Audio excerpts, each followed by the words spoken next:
Hello दोस्तों, welcome back to future channel for blaster और मैं हूं आपका होस्ट एवी।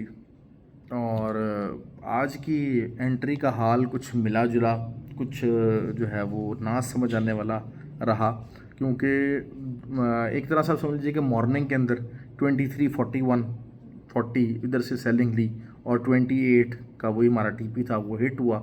लेकिन उसके बाद जब न्यूज़ टाइम डाटा था तो उसमें हमने खैर जो है वो चलाने की कोशिश की अपना सेल स्टॉप बाय स्टॉप। तो उसमें बाय स्टॉप की तरफ तो मार्केट गई ज़रूर, जिन्होंने, लेकिन क्या हुआ कि जो है वो थोड़ा सा जिसे कहा जाए कि उससे पहले जो है सेल स्टॉप भी एक्टिव हो गया, सेल स्टॉप का एसएल हिट हो गया। लेकिन ओवरऑल अगर मैं कह दूं कि शायद हम लोग, क्योंकि तेरे पता जल्दबाजी होती है, सेल स्टॉप एक्टिव होता है तो बाय स्टॉप हटा देते हैं, या बाय स्टॉप एक्टिव होता है तो हम सेल स्टॉप हटा देते हैं। तो हुआ यही कुछ कि एक तो ये है कि मार्केट पहले ही 44 तक जा चुकी थी न्यूज़ आने से पहले पहले। तो जो बहुत सारे लोग थे जो कि एक्सपीरियंस थोड़ी सी ज़रा कमी का शिकार होते, उनका जो बाय स्टॉप था वो थोड़ा सा ज़रा पहले ही एक्टिव हो गया, न्यूज़ आने से पहले एक्टिव हो गया, तो वो उनका भी एसएल खाया गया। उसके बाद जो सेल स्टॉप में बैठे, सेल स्टॉप की ट्रेड नहीं चल सकी। It happens. तो बेसिकली हमारा ये वाला फीचर भी नाकाम रहा। लेकिन ओवरऑल वही बात है कि जो मैंने कहा कि 42 से ऊपर बुलिश रहेगा मामला। 42 एक रेजिस्टेंस थी। आप देखें 40 असल चीज़ क्या होती है कि एसएल हिट जो ना is never a very big deal. लेकिन होता क्या है कि जो आपका एरिया है ना, उसके वो एरिया ठीक होना चाहिए। अब देखिए हमने अगर 42 से सेलिंग की ट्रेड ली एक दफ़ा, वहाँ से हमारी मतलब जो है उस लेवल से हमारी ट्रेड में प्रॉफिट भी आया, और दूसरा टाइम भी काफ़ी देर मार्केट वहीं पर रुकी। This means it was a right area. Area break होता है तमाम सपोर्ट, तमाम रेजिस्टेंस टूटने के लिए। इसमें कोई ऐसी बात नहीं है। एसएल हिट हो जाना असल ख़तरनाक वाली बात जो होती है उन्हीं के लिए होती है जिनका एसएल नहीं लगाते। और यही चीज़ें फ्री व्हाट्सएप ग्रुप के अंदर बार बार समझाई जाती हैं, बताई जाती हैं। Free WhatsApp group is totally free, 100% free है, हर कोई ज्वाइन इन कर सकता है। ऑक्टा एफएक्स और एक्सनेक्स का आईबी लिंक वीडियो का डिस्क्रिप्शन में मौजूद है। और अगर आप ऑलरेडी ऑक्टा एफएक्स और एक्सनेक्स को ही ट्रेड कर रहे हैं तो फिर आप आईबी लिंक चेंज करके you can be the part of that group.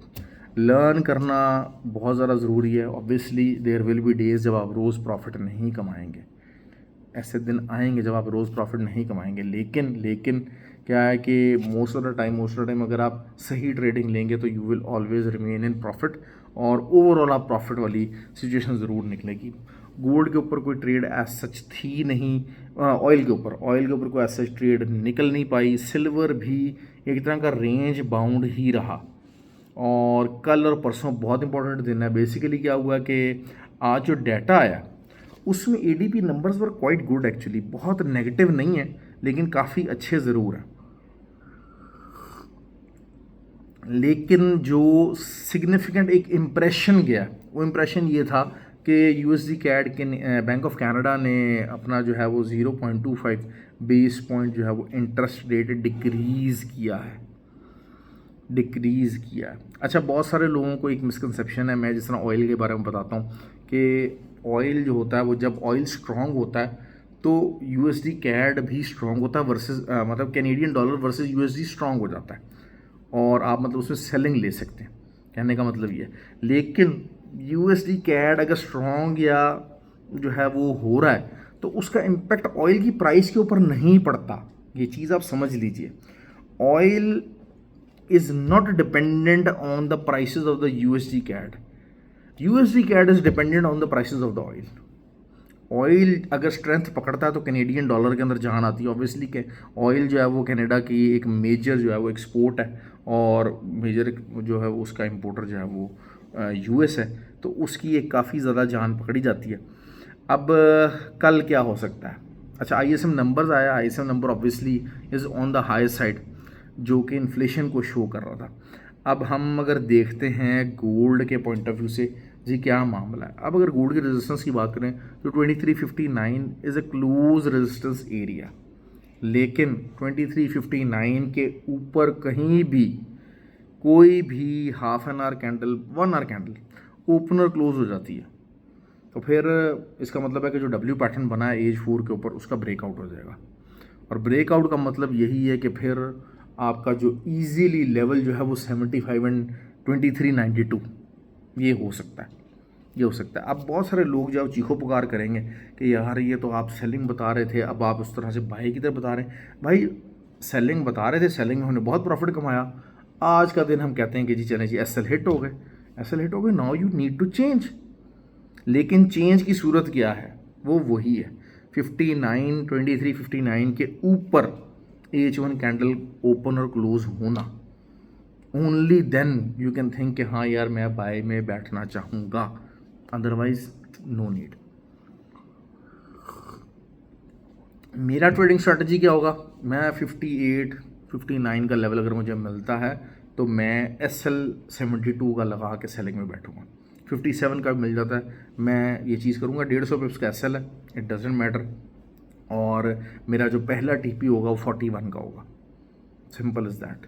इसके अंदर कोई वो दूसरा नहीं, SL हिट हो जाएगा, डजेंट मैटर, डजेंट मैटर। उसकी वजह क्या है, उसकी वजह ये है कि मैं अगर फंडामेंटली चीज़ों को देखता हूँ, फंडामेंटली जो है वो चीज़ें अभी भी जो है वो बेरिश साइन दे रही हैं। क्यों? क्योंकि अगर आज हम देखते हैं तो आज DXY जो है वो इंक्रीज़ हुआ, वो इम्प्रूव हुआ, गोल्ड भी इम्प्रूव हुआ। देयर आर सर्टन डेज, अगर आप इसको नोट करते हैं, आज का दिन कैसा था कि जी DXY भी इम्प्रूव हो रहा है, इंडेक्सेस भी इम्प्रूव हो रहे हैं, गोल्ड भी इम्प्रूव हो रहा है।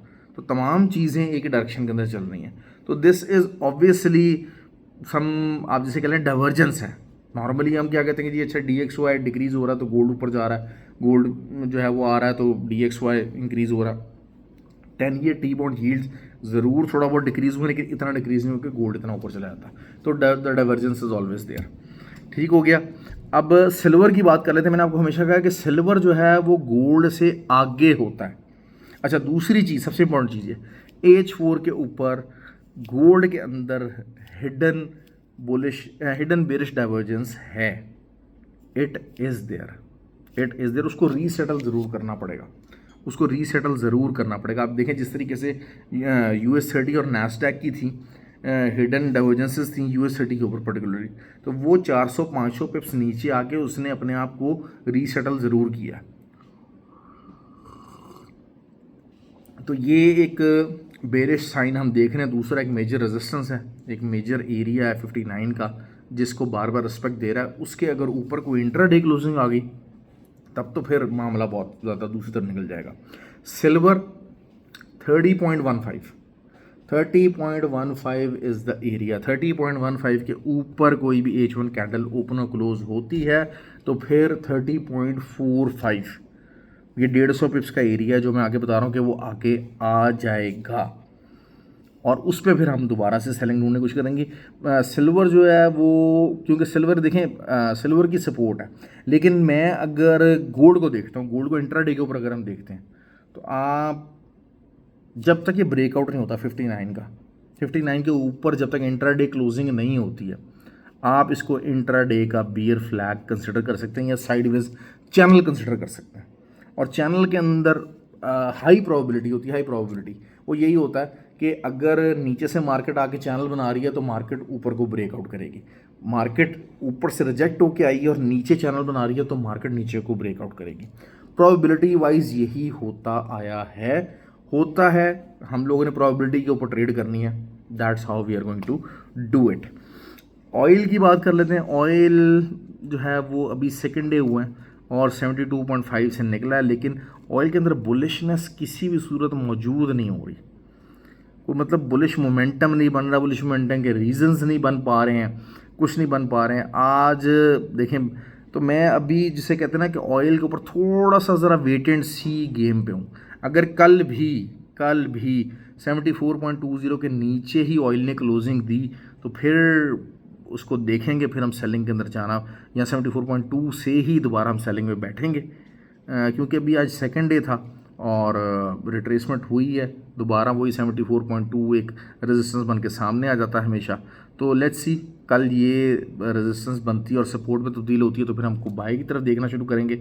लेकिन ओवरऑल अभी तक ऑयल सवेयरली बियरिश प्रेशर में, और आइडियल सिचुएशन यही है कि ये रिट्रेस हो तो आप सेलिंग ढूंढें, दैट इज़ द की। जो लोग बाय करना चाहते हैं वो कर सकते हैं एसएल, लेकिन लाजमी दीजिए, बाइंग का ट्रेंड नहीं है। तो ये होगी नैस्डैक। नवीडिया को कोई लगाम नहीं पकड़ी जा रही है और सेकंड बिगेस्ट स्टॉक बन चुके हैं नवीडिया साहब, और उन्होंने कहा कि जी मुझे कोई ना छेड़े इस टाइम पे। लेकिन आज की अगर हम इंट्राडे का वो कैंडल देखते हैं, वही बात है कि एवर हाइस्ट के ऊपर नैस्डैक जो है क्लोज हुआ है।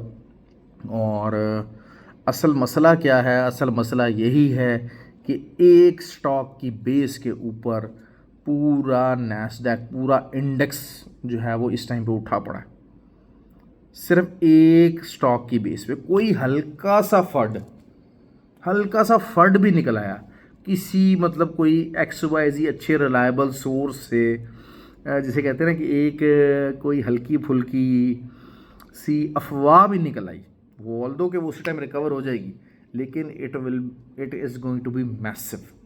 अब वो मैसिवनेस कब आती है? देखें, बहुत बड़ी रैली चल चुकी है इंट्रा ईयर के हिसाब से।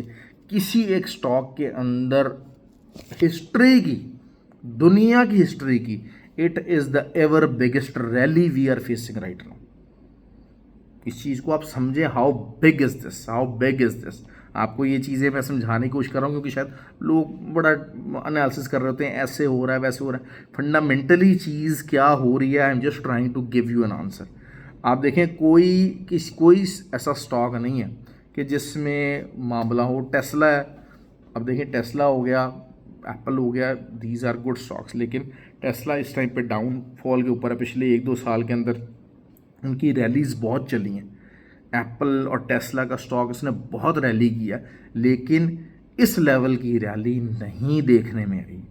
तो वो उसका इम्पैक्ट ज़रूर आ रहा है, बट आई स्टिल कंसिडर कि जो है वो सेलिंग ढूंढने की कोशिश ज़रूर मैं करूँगा, क्योंकि वॉल्यूम नहीं है। वॉल्यूम जो है वो अभी भी ऑन द लोअर साइड है। आप देखें, एवर हाईएस्ट जो एरिया है वो उसने ब्रेकआउट किया। अब ब्रेकआउट किया तो उसका फिर वॉल्यूम होना चाहिए, कुछ होना चाहिए। वॉल्यूम वगैरह कुछ भी नहीं है, volume on the lower side है। बेसिकली यही हुआ कि इस टाइम के ऊपर शायद ये जो एब्सेंस ऑफ वॉल्यूम और द हायर हाइज है, ये किस चीज़ की इंडिकेशन करता है? ये इस चीज़ की इंडिकेशन कर रहा है कि इस टाइम पे जो स्मार्ट मनी है, जो बड़ा पैसा है, वो इस टाइम मार्केट में नहीं लग रहा। रिटेलर्स इस टाइम पर इसको बाय कर रहे हैं, जो लेट एंट्रीज़ हैं। क्योंकि अपने मीडिया की आवाज़ आ रही है जो $1500 जा रहा है, जा सकता है, लेकिन वॉल्यूम कम होना, वॉल्यूम इंडेक्स का पूरे कम होते जाना, इसका यही इंडिकेशन है कि जो है वो इस टाइम के ऊपर सेलर्स कोई नहीं है और कम बाइंग कैपेसिटी के साथ भी मार्केट के इंडेक्स ज़्यादा जंप ले रहे हैं। और जब सेलर कोई नहीं है तो फिर इस वजह से ये होता है कि प्राइस जंप्स ज़्यादा लेती है। लेकिन इवेंचुअली जब सेलर्स ड्राइड अप हो जाएंगे तो फिर क्या होगा? फिर होगी प्रॉफिट टेकिंग, और उस प्रॉफिट टेकिंग का मुझे इंतज़ार है। ये मैं आपको बात बता दूं, और द मोमेंट वो होगी तो 1000-2000 पिप्स गिर जाना नैस्डैक के लिए कोई बड़ी बात नहीं होगी, क्योंकि एक बिल्कुल unrealistic single identity based rally चल रही है। मतलब किसी को अगर बाय करना है इस टाइम के ऊपर, यूएस मार्केट के अंदर कोई भी बंदा आ रहा है बाय करने के लिए, what ever he wants नवीडिया, nothing else, nobody else. तो वो जो चीज़ है, ये जो इस किस्म का जब इम्पैक्ट हो जाता है ना, और हमेशा से वही बात है कि जब एक ही चीज़ को जब सारी दुनिया ख़रीद रही है, रिटेलर्स हैं, स्मार्ट मनियाँ ख़रीद रही हैं, वो एक एक्सटेंडेड रैली तो चल जाएगी, वो रैली चल रही है। अब वो कब जाके एंड होती है, वो हमारी सोच से भी शायद बाद में जाके एंड हो। क्योंकि मैंने बता दूँ बात कि इसके अंदर सेलिंग मोमेंटम देखा ही नहीं। कोई M15, कोई M30 भी सेलिंग साइड पे बनने के लिए तैयार नहीं हो रही कि किसी टाइम पर भी अगर कहें ना कि रिटेलर्स को सेलिंग में बैठना चाह रहे हैं, ऐसा कुछ नहीं हो रहा। तो वो यही चीज़ होती है कि फिर स्मार्ट मनी उनके अगेंस्ट जो है ना वो तैयार खड़ी हो जाती है। अब क्या होगा कि उसके बाद ये ज़रूर होता है कि हाँ, अब डिस्ट्रीब्यूशन होनी शुरू हो जाएगी, हल्की इसी प्राइस को मेंटेन रखते हुए डिस्ट्रीब्यूशन हो जाएगी, और द मोमेंट डिस्ट्रीब्यूशन कंप्लीट होगी प्रॉफिट टेकिंग धाड़ मार्केट नीचे। दिस कैन हैपन, बट कब होता है इट डिपेंड्स। लेकिन हालात ख़राब है, हालात आसार अच्छे नहीं है। US30 की बात कर लेते हैं। 39,150 के ऊपर का SL दे के सेलिंग करेंगे। मैं कल से अपनी सेलिंग एंट्री डालना शुरू कर दूंगा। कल से वैसे तो ये कि आज मैंने सेलिंग एंट्री डाली थी, कल ही रात को डाली हुई थी, तो उसका जो है वो जब ये 600 के ऊपर आया तो मैंने वो बुक कर ली, वो मैंने क्लोज़ कर दी। मैंने आप लोगों को बताया था कि जी हाँ जी मैंने वो डाली हुई है मॉर्निंग के अंदर, उसमें मुझे प्रॉफिट मिला था। रात को मैं US30 के ऊपर सेलिंग एंट्री डाल के सोया था, कल मैंने वीडियो में आपको जिक्र किया था। तो अब जो है वो क्या होगा, क्योंकि 765 वॉज द एरिया और उसके बाद न्यूज़ टाइम के ऊपर 620 तक भी मार्केट जो है वो आई है। तो वही 100-150 पिप्स जो है वो आपको अच्छी ज़री बात है। एक SL अगर गोल्ड में थोड़ा बहुत जाता भी है, बोल तो वैसे मेरा गोल्ड में SL गया नहीं, क्योंकि गोल्ड की मेरा सेल स्टॉप एक्टिव हुआ, लेकिन वो मैंने थोड़ा सा आइडिया लगा दिया। 30-40 पिप्स के ऊपर मुझे क्लोज करनी पड़ेगी थी वो trade, but it was not a successful trade to be honest. तो वो जनाब खैर मैंने US30 को वहाँ बुक किया। अब मैं कल से US30 के ऊपर एंट्रीज डालूंगा और एंट्रीज डालूंगा up to the level of 39,150। ये 200-300 पिप्स की मैं एक ब्रैकेट बना रहा हूँ, क्योंकि वही चीज़ होती है कि जब ये आएगी रिजेक्शन आएगी तो कम से कम 400-500-600 पिप्स की रिजेक्शन ईजीली आ जाएगी। That is what I am planning. और ये मेरा जो है वो कल US30 का एक पर्टिकुलर प्लान है। और बस आज जो है वो सिर्फ इतनी बात करूँगा। बाकी कुछ इन्फॉर्मेशन आई है बड़ी मज़े की, हंसी बड़ी आती है, लेकिन ये है कि ज़्यादा उस पर बात करना मेरे हिसाब से फजूल है। लेकिन एक बात आप याद रखिएगा, whenever you are lucky when you have your haters. आपको पता भी नहीं है कि कौन कौन आपकी वजह से कोई सख्त किस्म की तकलीफ़ में और दर्द में मुब्तला है। तो उस चीज़ की जब इन्फॉर्मेशन मिले तो उसके लिए परेशान ना होएं, उसके लिए इंजॉय करें और शुक्र अदा करें अल्लाह ताला को। क्योंकि जब आप तरक्की की सीढ़ी चढ़ते हैं तो जो लोग आपको बेसिकली क्या होता है, आपको आपके साथ उस सीढ़ी में, ऑल्दो के जारी बात है ये तो ट्रेडिंग है, इसके अंदर दौड़ अपनी अपनी है, इसके अंदर आपका किसी से कोई मुकाबला नहीं है। कोई बंदा अगर मेरे से ज़्यादा कमा लेगा या मेरे से ज़्यादा अच्छा ट्रेडर बनेगा तो उसके लिए वो अपने लिए कर रहा है, ठीक हो गया। किसी का कोई मुकाबला नहीं, कोई कंपटीशन नहीं, कोई फर्स्ट सेकंड थर्ड वाला कोई इमेज नहीं है। मैं जो कमाऊंगा ज़ाहिर बात तो मेरी अपनी ज़ात के लिए होगा। मैं अगर अच्छा ट्रेडर बनूंगा तो मेरी अपनी ज़ात के लिए होगा।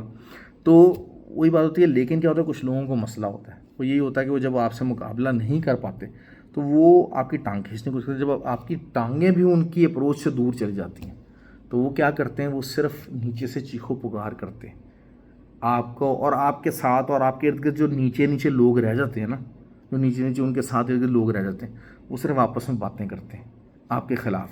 और आप जो है ना वो अल्हम्दुलिल्लाह अल्लाह ताला के हुक्म से वो ऊपर खड़े होते हैं और वो नीचे होते हैं। हाँ, कोई एक आधी कोई सरगोशी आपके कान तक पहुंच जाती है जिसको आपको एंजॉय करना चाहिए। तो मेरे तक भी आज एक ऐसी सरगोशी पहुंची है तो जिसको बहरहाल मैंने तो एंजॉय ही किया। तो अल्लाह ताला बहरहाल सबके लिए आसानियाँ करे, सबको कामयाबी दे और सबको हिदायत दे। शुक्रिया जी, ख्याल रखें अपना और वीडियो को लाइक और कमेंट ज़रूर कीजिए। Thank you very much.